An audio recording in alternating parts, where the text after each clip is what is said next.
Sausage Party was a surprise hit in 2016, but the R-rated animated sex comedy has generated plenty of controversy. Interestingly, not all of the uproar has centered on the film's on-screen madness. There's also plenty of backstage drama as well. Here's a look at the untold truth of Sausage Party.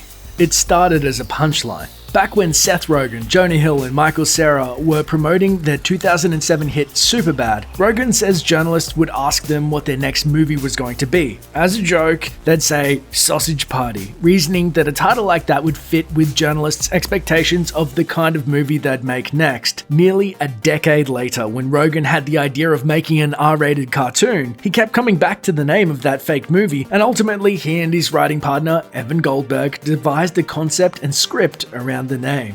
Nobody wanted to make it.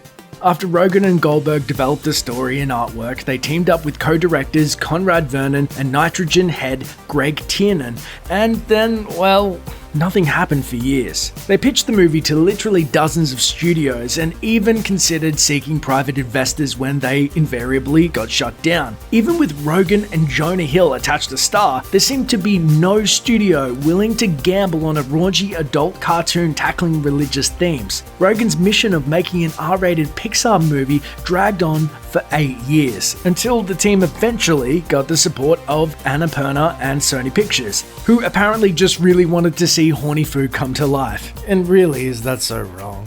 You're all alive and looking at me with your gloves and your little shoes and your arms and your legs. The MPAA said no. The version of Sausage Party that ended up in theaters pushed plenty of buttons. But believe it or not, the movie's original cut took things even further. Rogen told Howard Stern this was by design, as they added 6 things to the climactic food orgy as sacrificial lambs to appease the MPAA and avoid an NC-17 rating. Much to their surprise though, most of these things actually made it into the final cut. The board instead focused on just a single bit, the hairy genitalia belonging to a piece of pita bread which they digitally shaved in order to make an R rating. A whole new world. If you picked up a distinct Disney vibe while watching Sausage Party, it probably wasn't just because of the animation. Oscar-winning composer Alan Menken, whose credits include such classics as The Little Mermaid, Beauty and the Beast, and Aladdin, was hired to compose the score as well as the show-stopping opening number. In here, we keep our wieners in our packages, that's how it is.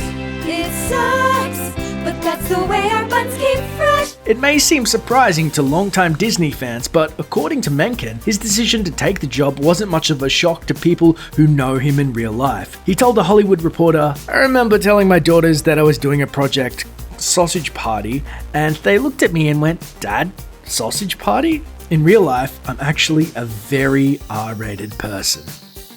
It almost had a different ending. Rogen screened an early cut of Sausage Party at the South by Southwest Film Festival in the spring of 2016, telling attendees that they were truly seeing something that no one will ever get to see in the world. And it turned out he was right in more ways than one. That version's ending found the characters exiting the animated world and entering real life, like in the last act of the Lego movie. But Rogen ultimately opted to go a different direction. For now. As he later told Fandango, they may actually end up using that idea for a potential sequel. The idea of a live-action animated movie like a Who Framed Roger Rabbit style hybrid is also very exciting, mostly because Who Framed Roger Rabbit is one of my favorite movies of all time. Drawn and quartered. Conditions may have been bad for some unlucky food in Sausage Party, but if allegations prove to be true, they weren't the only ones to suffer. According to allegations from former workers at Nitrogen Studios, the company responsible for the animations kept its costs low by forcing employees to work overtime for free under the threat of losing their jobs. Dozens of animators left the studio over the course of the production, claiming that if they didn't stay late or work the weekends for free, their work would be given to someone who would. The subsequent exodus of talent forced Nitrogen to hire recently graduated students to complete the film, while some animators claim Nitrogen even threatened to smear their reputations as well. Further allegations have surfaced that many of the animators who worked on the project were uncredited. Nitrogen has denied all claims, but it may be worth noting that of the 83 Sausage Party animators listed on IMDb, only 47 were listed in the credits. Surprising Dory. Sausage Party poked some gentle fun at industry leader Pixar by having the character Druggy drive a car with a Dixar bumper sticker and the license plate A113, which is a recurring Pixar Easter egg referring to the animation classroom at the California Institute of Arts where a lot of animators got their start.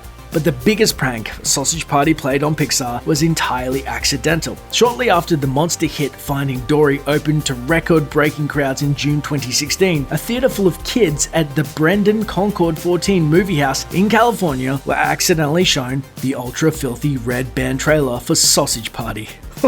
Whoops. The theater's VP of Operations, Walter Eichinger, quickly issued an apology. Playing that trailer was a one-time honest mistake by a theater manager moving screens around in an effort to accommodate several large last-minute groups wanting to see Dory. We regret it, apologize for it, and we're not happy that it happened. But I will do that. Theatrical classic rock singer Meatloaf makes a cameo as, what else? A boxed meatloaf.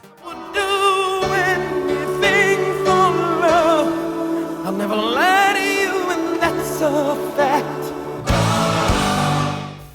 Literally nobody else could work for that role, so Rogen had no choice but to lock down Mr. Loaf. During a Q&A after a screening of Sausage Party at the 2016 San Diego Comic-Con, Rogen said he personally met with Meatloaf to pitch him the part. Afterward, Rogen says he was met by just 20 seconds of silence, and then he said, "Yeah, I get it."